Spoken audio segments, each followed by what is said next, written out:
Chères téléspectatrices, téléspectateurs et internautes, vous suivez la 392e édition de votre émission hebdomadaire sur Radio-Télé Guinée, OCPA Magazine. OCPA Magazine, c'est l'émission de l'Ordre des comptables professionnels agréés d'Haïti qui vous renseigne sur la comptabilité, l'audit, la fiscalité, la finance, les finances publiques, l'éthique, les nouvelles technologies de l'information et de la communication. L'émission qui passe chaque mardi à 10h PM sur Télé Guinée, reprise mercredi à 10h AM. Et pour les internautes, ils peuvent naviguer sur le www.rtghaiti.com.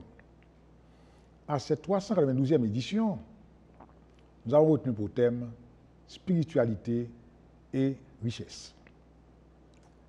Ce thème est opportun, peut-être étrange pour certains, mais pour avoir ce thème, pour le développer, nous avons fait appel à un professionnel, un pasteur, un homme de foi. Et il a accepté spontanément de se rendre disponible pour partager avec vous de manière à ce qu'on puisse comprendre la relation qu'il y a entre la spiritualité et la richesse. C'est un homme qui fait beaucoup de bien, mais sans faire de bruit. Je veux citer le pasteur Maxime Pierre-Pierre. Pasteur Pierre-Pierre, bienvenue dans notre émission. Merci, c'est une grande joie pour moi de pouvoir vous accompagner. Vous avez mentionné les différentes branches qu'aborde en général cette émission, à savoir l'éthique, la comptabilité, mais aujourd'hui c'est très spécial, c'est la spiritualité. Donc je me réjouis de pouvoir être en votre compagnie. Déjà, je vous remercie et à vous, vous dis, soyez très attentifs parce qu'effectivement, vous aurez de quoi vous informer, vous renseigner. On prend une pause, on vous revient.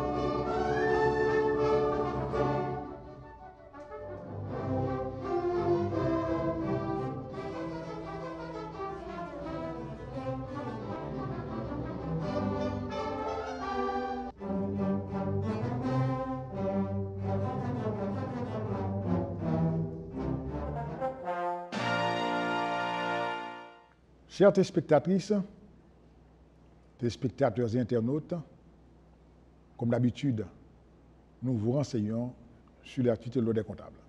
L'Ordre reçoit des inscriptions sont locales de 9h à 14 PM. Donc ceux qui voudraient faire partie de la corporation, ils peuvent s'inscrire en son local de 9h à 14 PM. L'Ordre organise également des séminaires, des cours de formation. Et il y a un événement mensuel qu'on appelle Jeudi mensuel de la comptabilité et qui est un événement ouvert au grand public. Et nous invitons les professionnels, les hommes d'affaires, les chercheurs, les étudiants à prendre part à ce forum mensuel de l'OCPA. À chaque émission aussi, nous apportons quelques conseils. Eh bien, nous rappelons encore une fois que tous les hauts fonctionnaires sont astreints à la déclaration de patrimoine, qui est une déclaration à produire à l'entrée et à la sortie de la fonction. La loi accorde un délai pour le faire. Et la déclaration de patrimoine concerne tous les agents de la fonction publique, notamment les agents de la DGI, de la douane, les agents de police, les conseillers, les ministres, les parlementaires, etc. Donc, ça veut dire, aujourd'hui, on a l'obligation de remplir sa déclaration de patrimoine. D'ailleurs, comment pouvez-vous justifier votre gestion en l'absence de votre déclaration de patrimoine? C'est important. Et ceux aussi qui aspirent à la direction de ce pays, ils doivent préparer également leur déclaration de patrimoine et parallèlement leur déclaration d'impôt. Il faut payer ces impôts. La déclaration d'impôt concerne tout le monde. On peut ne pas avoir de revenus, mais il faut déclarer. Il faut déclarer ses revenus.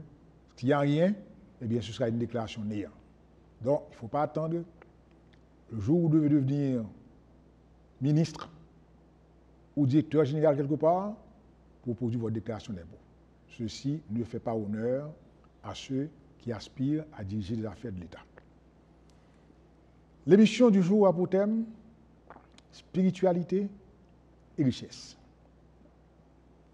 Qu'on parle de gestion, qu'on parle d'éthique, qu'on parle de technologie. Eh bien, tout ceci converge à quoi? La recherche du bien-être personnel et sa contribution à la création de la richesse de sa communauté. Et en enrichissant sa communauté, en s'enrichissant aussi, on enrichit sa communauté. Donc, l'émission est vraiment opportune, le thème. Le thème est opportun. Aussi, la première question que nous allons adresser au pasteur Pierre. Comment pourrait-on présenter le pasteur Pierre après 25 ans de pratique professionnelle? C'est exact. Eh bien, je suis avant tout un pasteur. C'est un appel que je crois avoir reçu de Dieu. Et j'exerce mon ministère non loin, dans la zone de l'Elma 33, depuis tantôt 25 ans. Ensuite, je suis également professeur. J'enseigne des cours, particulièrement dans une école biblique de la capitale, qui est bien connue. C'est le séminaire de théologie évangélique de Port-au-Prince, où j'enseigne l'homilétique, c'est-à-dire l'art de prêcher, et également l'art oratoire, donc la communication orale. Donc, depuis ces 25 ans, je me réjouis d'avoir pu contribuer à la formation de bon nombre de citoyens, d'une manière ou d'une autre, et surtout d'avoir pu contribuer à enrichir la vie spirituelle des fidèles, des croyants que le Seigneur m'a confiés. Très bien. Donc, puisque nous parlons de spiritualité, de richesse, pasteur Pierre, y a-t-il une différence entre spiritualité et religion? Certainement, il y a une différence entre spiritualité et religion. L'homme est tripartite. Il est corps, âme et esprit. Où que vous soyez, ce sera la même configuration, parce que c'est quelque chose d'humain. C'est Dieu qui a créé l'homme pour qu'il soit ainsi, pour qu'il soit tripartite. Donc l'homme, par nature, est un être spirituel. L'esprit fait partie de nous-mêmes, c'est ce qui nous relie à Dieu. Cependant, la religion est un aspect, si on veut, de la spiritualité. La religion peut prendre des formes diverses, et nous savons que les religions sont très nombreuses. Cependant, certaines personnes également choisissent de ne pas avoir de religion du tout. Cela ne les empêche pas d'être à un titre ou à un autre des êtres spirituels. Donc il faut faire une différence certaine entre spiritualité et religion. La religion, c'est la forme que prend la spiritualité pour certains. Très bien. Donc, cette démarcation est importante pour que l'on puisse bien comprendre la relation qu'on veut établir entre la spiritualité et la richesse. Donc, d'entrée de jeu, c'est clair, et je reprends vos propres mots, la religion, c'est la forme qu'on peut choisir pour exercer la spiritualité. Pasteur Pierre, est-ce qu'il y a une compatibilité entre la richesse, la formation de la richesse, je dirais la recherche de la richesse et la spiritualité?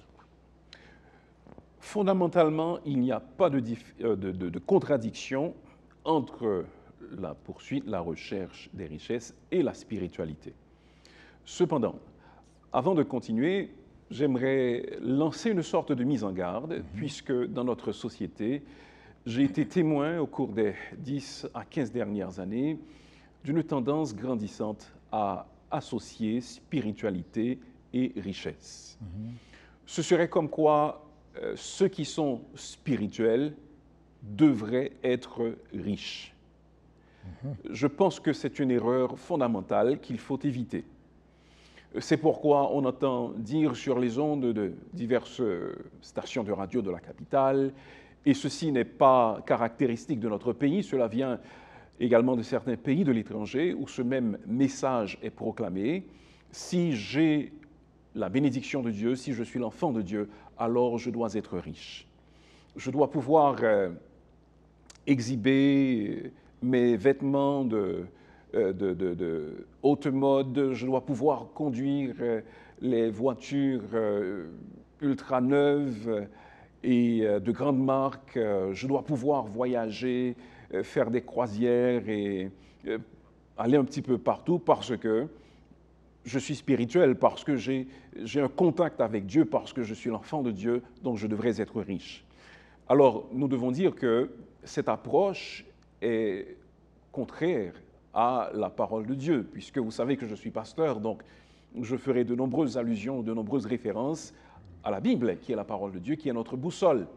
Donc, certainement, la spiritualité peut marcher de pair avec la richesse. Cependant, on peut facilement s'égarer à croire que pour être spirituel, il faut également être riche. Mais parce que l'on est spirituel, on doit également être riche. Dieu nous fait comprendre dans sa parole, et nous pouvons voir des exemples patents dans notre existence et un peu partout à travers le monde, qu'il y a beaucoup de riches qui sont impies, et il y a beaucoup de pauvres qui sont pieux, qui sont religieux, et pour qui la spiritualité occupe une grande place. Est-ce que Dieu aurait fait une erreur? Est-ce que ces pauvres n'ont pas suffisamment de foi? Je ne le crois pas. C'est justement pour dire qu'il ne faut pas associer de manière irréversible la spiritualité et la richesse. Il se peut que l'on soit spirituel sans être riche, il se peut que l'on soit riche sans être nécessairement spirituel. Très bien.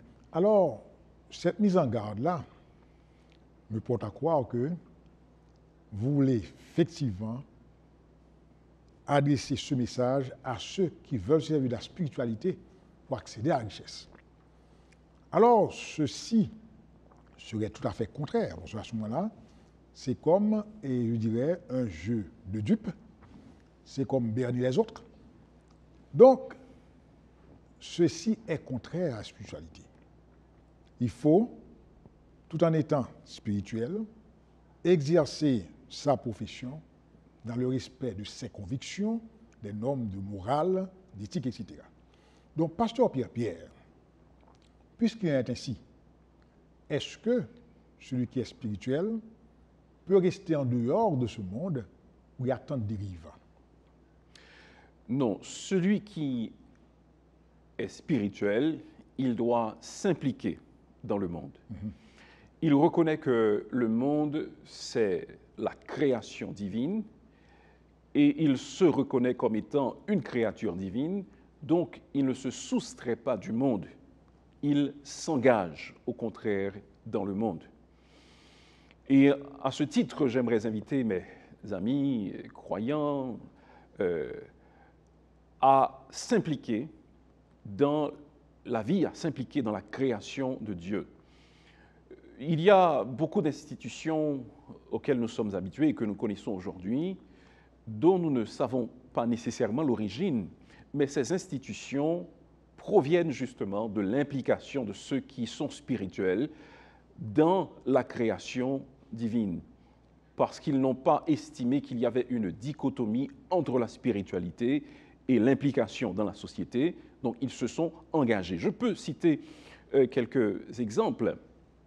Dans le monde antique, par exemple, avant l'apparition du christianisme, il était courant de tuer les enfants, et particulièrement les petites filles. C'est pourquoi un auteur qui a fait une étude sur l'Antiquité, sur la démographie de l'Antiquité, a retrouvé que pour chaque million de fillettes, il y avait 1 400 000 garçons. Pourquoi? C'est parce qu'en général, on ne voulait pas des filles. Et un auteur bien connu de l'Antiquité a dit également que lorsque les enfants naissaient anormaux ou faibles, qu'on les noyait, tout simplement. Mais qu'est-ce qui est arrivé?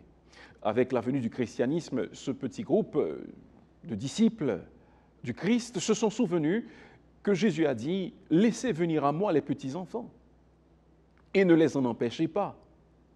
Ainsi, au lieu d'exposer les enfants, comme le faisaient certains, pour les laisser mourir et les laisser dévorer par des bêtes sauvages, les abandonner à une mort lente, eh bien, les croyants se sont dit, mais nous allons prendre ces enfants, nous allons les éduquer, nous allons, s'il le faut, leur donner des marraines et des parrains, puisque nous ne connaissons pas leurs parents, et ces enfants pourront grandir. Ainsi sont nés les orphelinats. De même, les hôpitaux que nous estimons être des institutions ayant leur place dans la société moderne sont une émanation de l'implication des croyants, de ceux qui sont spirituels, dans la création divine. Encore une fois, dans l'Antiquité, il était courant, lors des épidémies, que l'on laisse mourir sur le bord des routes, même ces êtres chers, de peur d'être contaminés. Alors les chrétiens se sont souvenus que celui qu'ils suivent, le Seigneur Jésus-Christ, leur a demandé de s'aimer les uns les autres, d'aider les faibles, de protéger ceux qui étaient sans défense. Alors, au lieu de laisser mourir les uns et les autres, ils ont ouvert des hôpitaux. Ils ont décidé de soigner ceux qui avaient été rejetés par les autres. Et on peut retracer la naissance des hôpitaux à ces actes de bienveillance des premiers croyants. Donc ceci, c'est pour dire que être spirituel ne nous soustrait pas à la réalité. Au contraire, être spirituel nous permet de créer une sorte de collaboration avec Dieu pour améliorer la création de Dieu dont nous sommes tous une partie. Très bien. Alors, ce développement nous pourra vous poser la question suivante, à savoir, si à l'époque ancienne, dans l'Antiquité, on avait pris en compte de telles insuffisances et les combler, pourquoi à l'époque contemporaine, il y a tant de chrétiens et la situation est telle que on se dit, est-ce qu'elle n'est pas au-dessus de la capacité de l'homme? Oui, il faut reconnaître en effet que les chrétiens, les croyants devraient faire beaucoup plus. Néanmoins, leurs efforts ne sont pas négligeables. Je ne peux pas vous donner un pourcentage exact. Je vous dirai néanmoins, en Haïti, par exemple, que dans le secteur de l'éducation, les écoles protestantes sont majoritaires. Certainement, nous savons qu'il y a beaucoup à faire pour améliorer la qualité de ces écoles et de l'enseignement qui est prodigué dans ces institutions. Néanmoins, les croyants font un certain effort. Il ne faut pas oublier non plus que des organisations caritatives qui ont un effet très positif dans notre société sont des organisations également chrétiennes, des organisations de croyants, ou, si vous voulez, pour utiliser votre terme, de personnes spirituelles.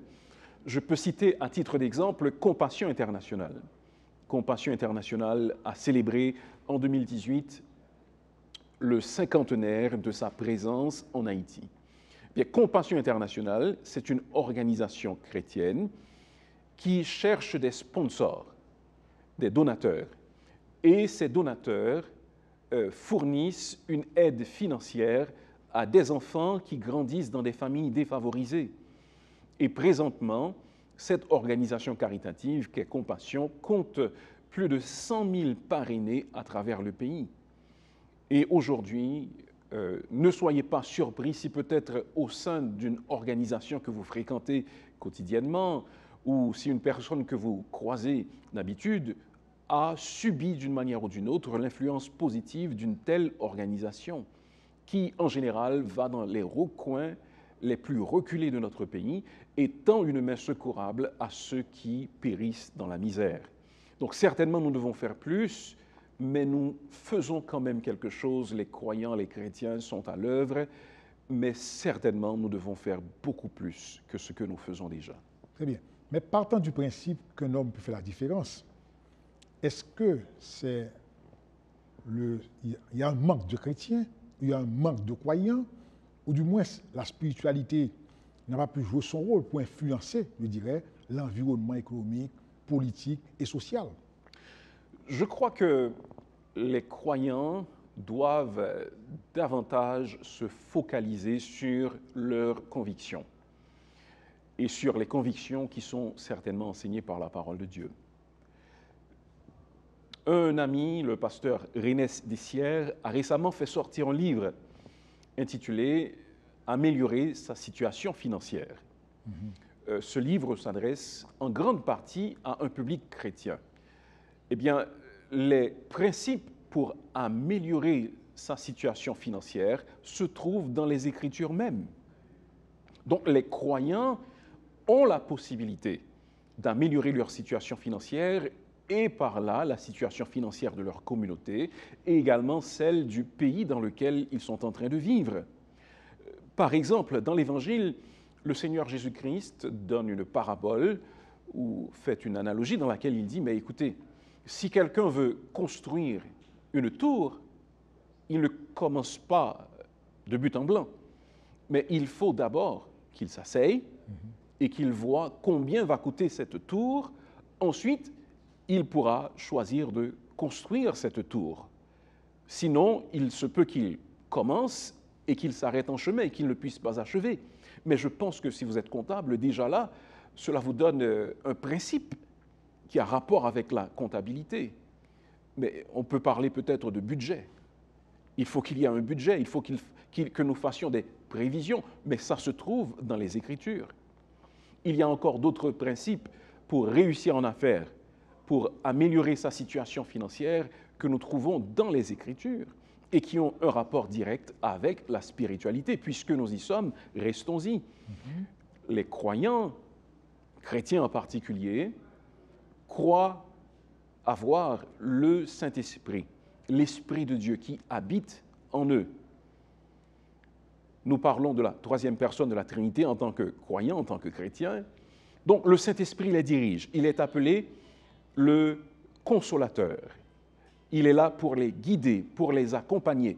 Donc voilà, dans cette dimension de la spiritualité chrétienne, nous avons un accompagnateur divin qui est là pour nous indiquer le chemin que nous devons suivre.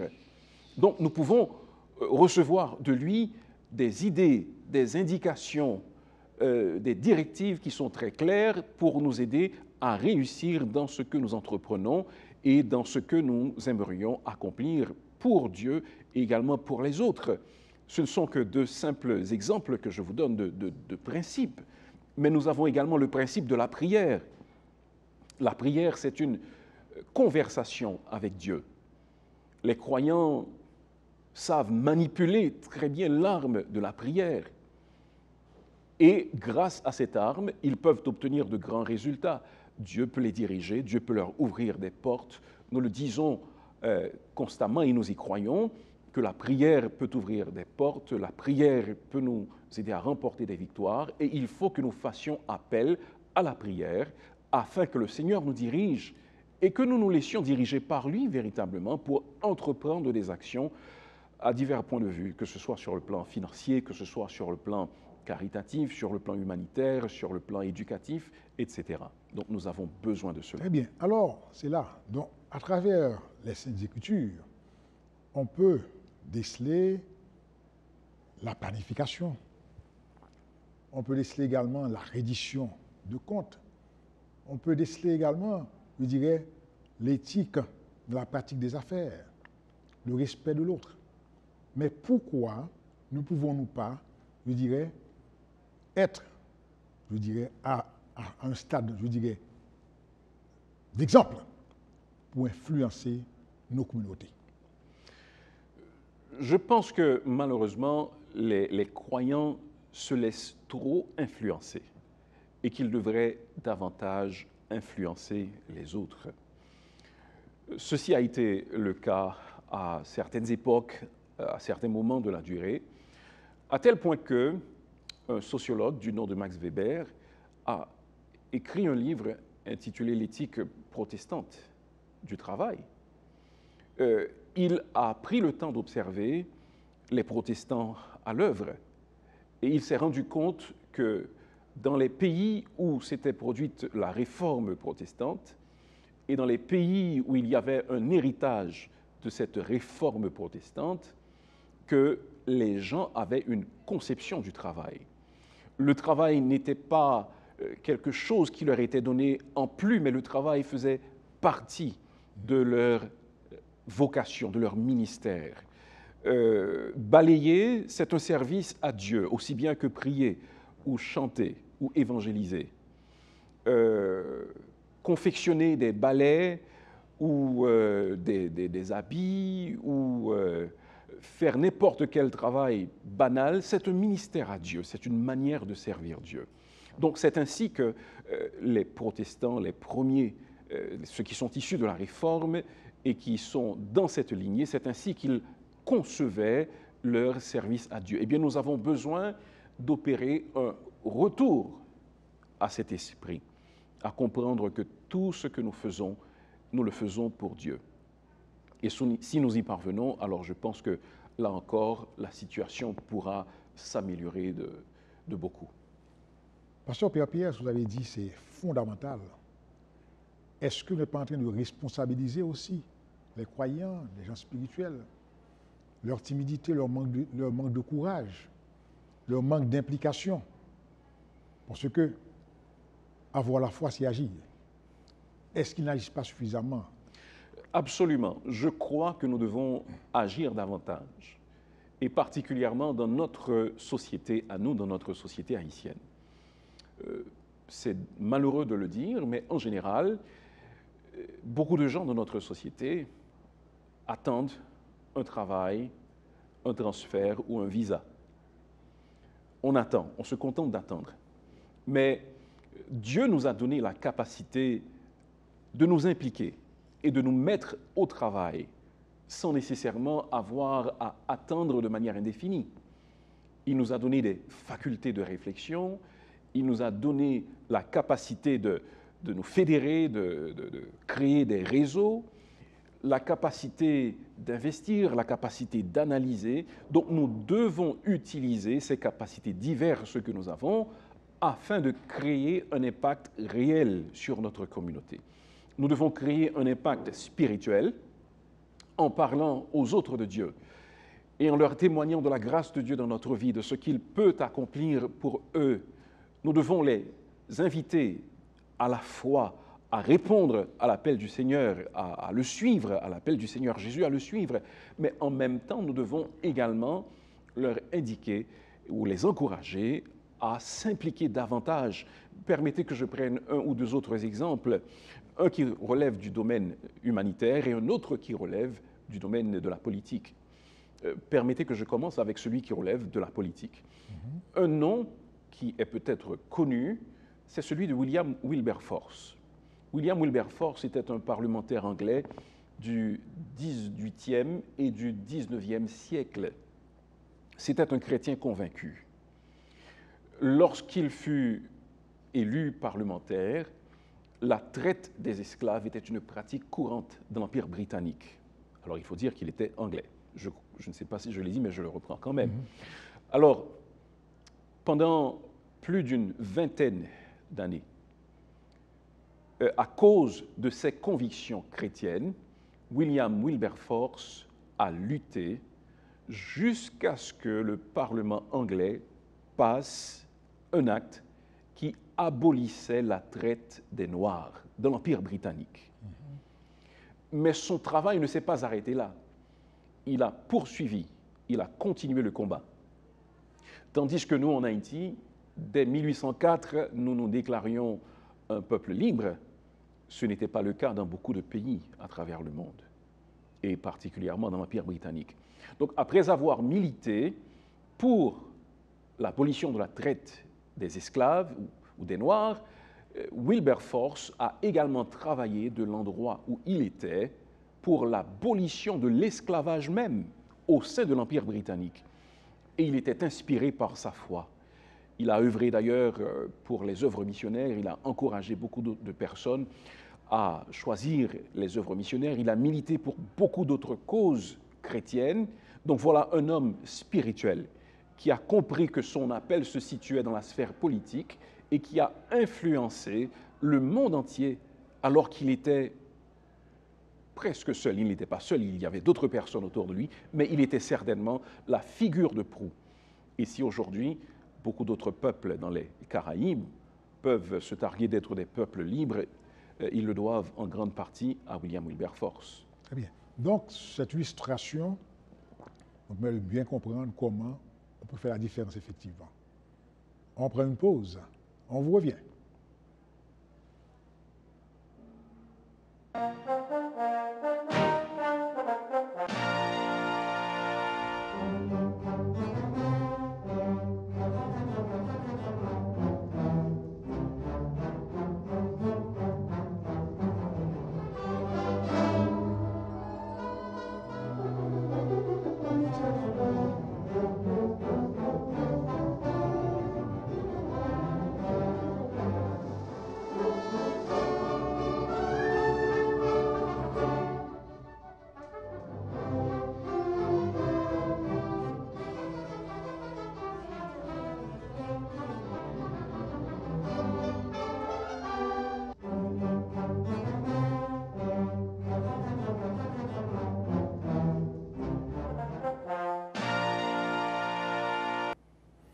Chères téléspectatrices, téléspectateurs et internautes, vous suivez la 392e édition de la série Hope Magazine, émission qui a pour thème spiritualité et richesse.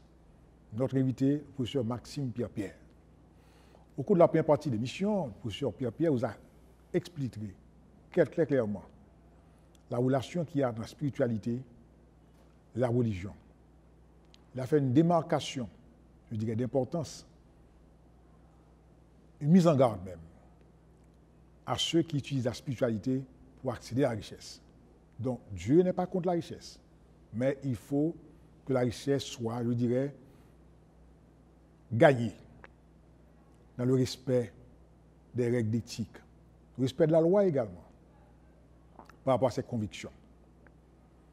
Et je retiens ceci, ça vous a dit, eh bien, dans la Bible même, il y a des étapes, il y a des lectures appropriées, des conseils appropriés pour organiser sa vie. Et tout ce que l'on fait, on peut le faire bien parce qu'on le fait pour la gloire de Dieu, pour répéter Pasteur Pierre-Pierre. Alors aujourd'hui, nous sommes dans un carrefour, effectivement, il faut plus de croyants. Et nous pensons que c'est l'objectif de cette émission. William Wilberforce, au XVIIIe siècle, il a marqué l'histoire de son temps. Et son action a eu répercussion sur l'humanité entière. Alors, Pasteur Pierre-Pierre, pourquoi ne voulons-nous pas répéter l'histoire? Votre autre illustration pourra en principe servir également. Tout à fait. La seconde illustration particulière à laquelle je réfléchissais, c'est celle qui concerne Henri Dunant. Nous sommes, j'en suis sûr, tous familiers avec ce symbole, à savoir la Croix-Rouge. Mais d'où vient la Croix-Rouge? Bien, Henri Dunant en fut le fondateur, le créateur. Après avoir assisté à un combat sanglant entre diverses armées européennes vers la fin des années 1850, et voyant des soldats qui étaient délaissés et qu'on laissait mourir de leurs blessures, Henri Dunant a décidé de créer une organisation qui est devenue aujourd'hui ce que nous appelons la Croix-Rouge. Et grâce à Henri Dunant également, les diverses conventions de Genève, dont la dernière remonte, si je ne me trompe, à 1949, ont vu le jour. Ce sont des conventions grâce auxquelles les prisonniers de guerre sont traités avec humanité. Les civils ne sont pas martyrisés une fois que l'on a maîtrisé le territoire, etc. Donc voilà la différence qui a été faite par un seul homme à cause de ses convictions chrétiennes, à cause de la compassion profonde que lui inspirait l'amour du Christ pour les autres. Donc aujourd'hui, nous attendons encore des actions d'éclat de la part des croyants. Je sais qu'ils sont à l'œuvre et certainement beaucoup sont là, tapis dans l'ombre, œuvrant sans que nous le sachions, mais nous pensons que beaucoup plus peut être accompli. Très bien. Alors, cette illustration permet à ceux qui suivent l'émission de bien comprendre comment ces raisons ont marqué leur histoire, marqué leur temps. Mais alors aujourd'hui, William Wilberforce a mené un grand combat en Angleterre. Le combat aujourd'hui, en Haïti comme à travers le monde, c'est le combat contre la corruption. Aujourd'hui, on parle de procès Petro-Caribé, on parle de la mauvaise gestion des finances publiques, on parle de la fraude fiscale, on parle d'entreprises non citoyennes, on parle de professionnels qui utilisent leur profession non pas pour servir, pour se servir en toute priorité. Et ceci à tous les niveaux, dans toutes les sphères de la société. C'est comme si on va avoir l'impression que la méfiance a gagné les relations entre les hommes et les femmes de ce pays, de ce monde. Mais comment rétablir la confiance? Est-ce que les croyants n'ont pas un rôle à jouer?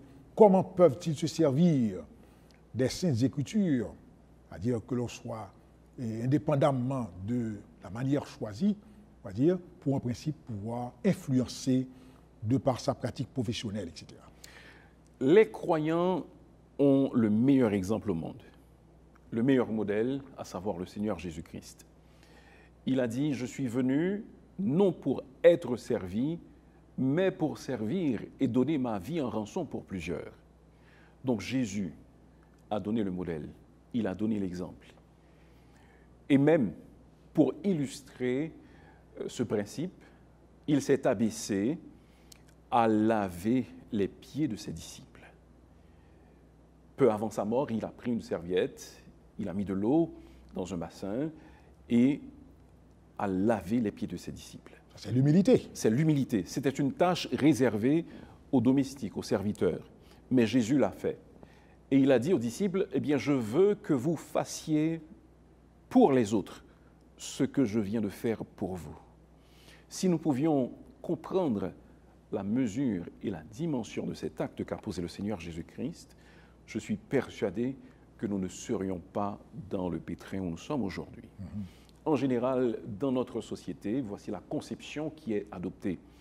On croit que si on est en autorité, alors on est là pour pouvoir jouir, pour jouir des avantages, pour jouir des autres, sans avoir à rendre des comptes. Cependant, nous avons un exemple totalement opposé. Le vrai leader, c'est le leader qui sert. C'est le leader serviteur. Et c'est le modèle de leadership que nous sommes appelés à suivre. Être un leader serviteur ne veut pas dire que nous nous laissons mener par les autres, mais c'est concevoir sa tâche comme facilitant les autres, comme étant là pour les aider à accéder au bien-être et pas rechercher le bien-être pour moi-même, pour les membres de ma famille, pour mes proches, mais chercher le bien-être pour ceux que je suis appelé à servir et pouvoir dire comme Jésus, je suis là non pour être servi, mais pour servir. Alors, je dois vous dire que cette émission vise également à provoquer ceux qui sont spirituels, qui sont au timon des affaires. Est-ce que nous pouvons aujourd'hui dire qu'il y a une carence de croyants dans ce pays et dans ce monde? Parce qu'il n'est pas normal qu'il y ait tant de chrétiens et que l'on assiste de manière passive à la dégradation de notre environnement, c'est-à-dire à tous les points de vue économiques, écologiques, etc. Je ne crois pas qu'il y ait une carence de croyants. Je pense qu'il y a une carence de croyants actifs ou agissants. Certaines statistiques dont je ne peux pas vérifier malheureusement les sources disent qu'il y aurait en Haïti entre 25 et 40, certaines vont jusqu'à 50, les estimations vont jusqu'à 50% de croyants, de protestants en Haïti. Je parle de protestants parce que je suis un évangélique, mais déjà c'est une énorme quantité. Lorsque le Seigneur Jésus-Christ parlait de ses disciples et de l'influence qu'ils étaient appelés à exercer autour d'eux, il a utilisé une illustration. Il a dit, vous êtes le sel de la terre et vous êtes la lumière du monde. Lorsque nous préparons de la nourriture, nous n'avons pas besoin de mettre énormément de sel. Un peu de sel change le goût de tout un repas. Pour qu'il y ait de la lumière dans un endroit ténébreux, nous n'avons pas besoin d'énormément de lumière. Une seule allumette peut déjà donner de la lumière. Donc, c'est pour vous dire que ce n'est pas la quantité, ce n'est pas la proportion. Si nous sommes 25, 30, 40%, donc déjà nous sommes très nombreux. Déjà 5% auraient pu exercer une influence salutaire. Cependant, comme je le dis, je crois que nous ne sommes pas assez actifs et nous devrions nous impliquer davantage. J'ai souvent entendu cette comparaison, puisque vous avez évoqué la question. Les gens disent, mais écoutez, pourquoi est-ce qu'en Haïti, où à tous les coins de rue, il y a une église, j'exagère bien sûr, mais c'est la manière de parler des autres, pourquoi le pays est-il dans une misère si profonde, alors que vous dites servir Dieu? Et pourquoi dans d'autres pays, où les gens ne connaissent même pas Dieu, il y a de la prospérité? Eh bien, je vous dirais que la réponse à cette question est simple. C'est parce qu'il y a des principes qui sont établis par Dieu. Et où que vous soyez, si ces principes sont respectés, ils donneront de bons résultats. Et s'ils ne sont pas respectés, vous allez en subir les conséquences. L'une d'entre elles, c'est le principe des semailles et de la récolte. La parole de Dieu dit, ce qu'un homme aura semé, il le moissonnera également. Écoutez, si dans un pays qui se dit chrétien, où il y a beaucoup de croyants, par exemple, les croyants prient Dieu, ils lèvent la main, une main pour louer Dieu, et de l'autre, ils jettent dans les rues des ordures. Écoutez, les problèmes environnementaux ne seront pas résolus.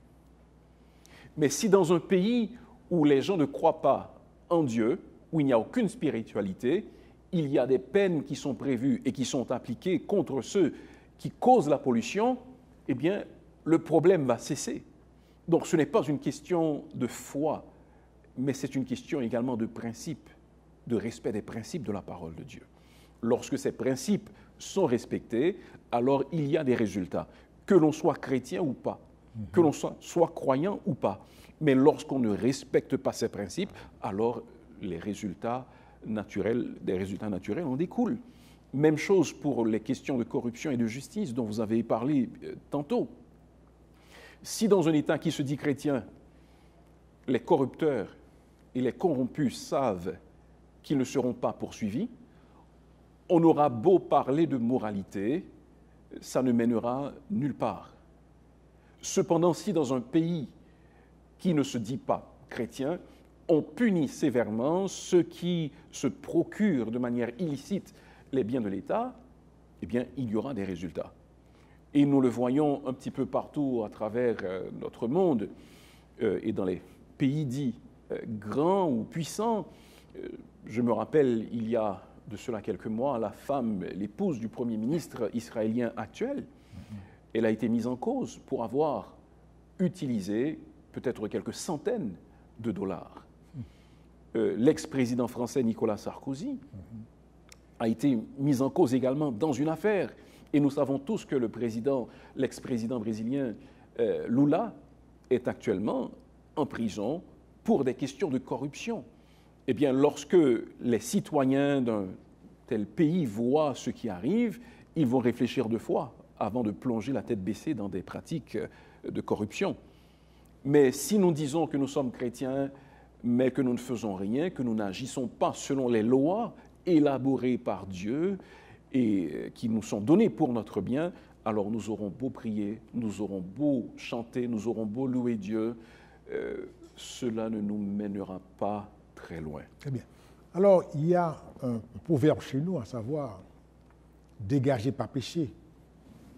Et c'est comme si chacun cherche à justifier son comportement, ses dérives. Alors, pasteur Pierre, le croyant est respectueux de la loi. Les lois sont faites par les hommes, ils doivent évoluer en fonction de l'évolution des faits économiques et sociaux. Les lois sont là, les hommes sont là. C'est comme si, est-ce qu'on peut, c'est-à-dire, on peut se tromper, on peut dire que il y a beaucoup de gens qui prient, mais il y a peu d'hommes et de femmes de foi. Et ceci, je dirais, ça risque de me tromper. En avançant cela, eh bien, je voudrais que vous-même, vous puissiez élaborer Dieu, à savoir pourquoi les croyants n'agissent pas dans le respect de la loi, rien pour donner l'exemple. Eh bien, nous devons, pour répondre à votre question, nous référer d'une certaine manière aux propos de notre Seigneur Jésus-Christ qui a dit « Rendez à César ce qui est à César et à Dieu ce qui est à Dieu ». Donc nous sommes dans l'obligation, si nous sommes des disciples de Christ, de suivre les principes qu'il nous a imposés. Nous devons payer nos taxes, comme vous avez dit, et nous devons être le sel de la terre, la lumière du monde. D'aucuns disent « dégager, pas pécher ». Ou encore une autre version de ce petit dicton, c'est pas moi qui pourrais changer le pays. Ouais. Mais justement, c'est nous qui devons changer le pays. Et nous avons mentionné tantôt des exemples d'hommes qui, à eux seuls, ont provoqué des mouvements, qui ont porté sur leurs épaules des changements au sein même de la société. Et nous devons dire que chaque maillon de la chaîne doit être assez fort. Nous ne devons pas dire, mais peu importe si moi je suis un maillon faible, parce que les autres sont déjà faibles, mais un jour il faut que la chaîne soit forte. Et si la chaîne doit être forte, il faut que moi, je sois fort dans ce maillon. Nous pouvons prendre l'exemple des taxes, si nous y revenons, mais c'est par la contribution de chaque contribuable, aussi petite soit-elle, que l'État parvient à accumuler un certain capital pour pouvoir l'investir pour le bien-être de la population en général. Mais si chacun dit « mais mes taxes, ça n'importe pas parce que ce que je gagne, c'est si peu, donc pas besoin de déclarer, pas besoin… » Non, c'est faux parce que nous allons créer un manque à gagner pour les autorités qui sont d'ailleurs établies par Dieu pour le bien de la communauté. Donc nous avons un devoir de participer. Autre allusion que je pourrais faire, c'est une allusion tirée des Écritures. Alors que les enfants d'Israël étaient dispersés et se trouvaient dans une ville appelée Babylone, où ils avaient été exilés, un prophète de Dieu qui était à Jérusalem leur a écrit et leur a dit « Mais priez pour le bien de la ville où vous êtes. Cherchez le bien de la ville où vous êtes. parce que votre bonheur dépend du sien. Votre bonheur dépend du bonheur de la ville où Dieu vous a placé. Ainsi, en tant que croyants, nous sommes appelés à contribuer dans la mesure du possible au bonheur du lieu où Dieu nous a placés, parce que notre bonheur dépend, en fin de compte, du sien. Et ma contribution, si petite soit-elle, si négligeable soit-elle, a quand même de la valeur. Et nous, en tant que croyants, nous devrions être les premiers à le savoir. Nous avons cet exemple tiré de la parole de Dieu, encore une fois, de la veuve, une pauvre veuve qui était au sortir du temple et qui mit dans le tronc quelques petites pièces.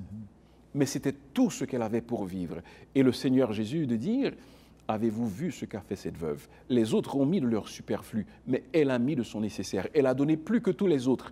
Donc, ce que nous avons, nous devons savoir que cela et ce que nous donnons a de la valeur, pas seulement aux yeux des hommes, mais aux yeux de Dieu. Et c'est à ce point que nous devons parvenir, où nous devons reconnaître que tout ce que nous faisons, Dieu en est témoin. Et si nous reconnaissons que Dieu est témoin de tous les actes que nous posons, alors nous dirons dégager ces péchés. Et nous dirons, c'est moi qui ai changé le pays. Et si un changement pour faire, c'est par moi-même pour le commencer. Et nous agirons d'une manière conforme à sa volonté. Très bien.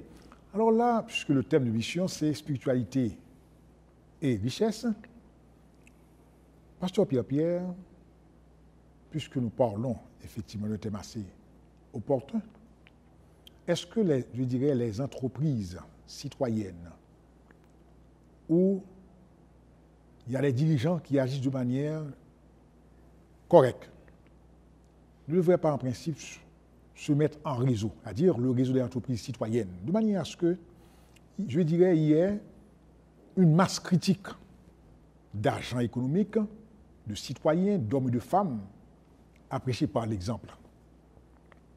Oui, tout à fait.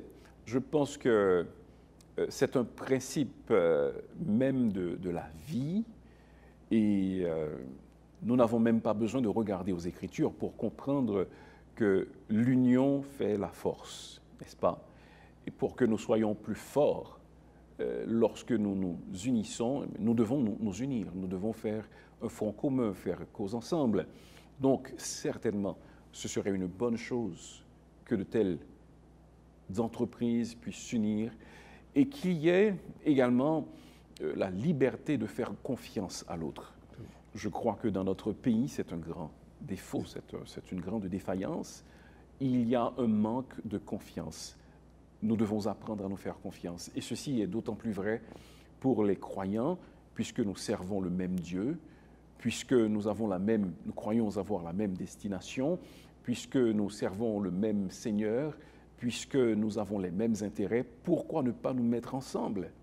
Là encore, ce serait très avantageux pour nous et également pour la société. Très bien. Ainsi prend fin la 312e édition de l'émission Hope Magazine, qui a eu pour thème Spiritualité et richesse. Nous disons un grand merci au pasteur Maxime Pierre pour sa disponibilité. Encore une fois, un homme ou une femme peut faire la différence. Soyez cet homme ou cette femme dans votre famille, votre quartier, votre association, partout où vous êtes. La spiritualité n'est pas contraire à la richesse. Il n'y a pas d'incompatibilité. L'important, c'est de respecter la loi, respecter les principes de morale, d'éthique et pourquoi pas influencer positivement votre environnement. Pasteur Pierre, un grand merci. C'est à moi de vous remercier. Et à vous, nous disons à bientôt.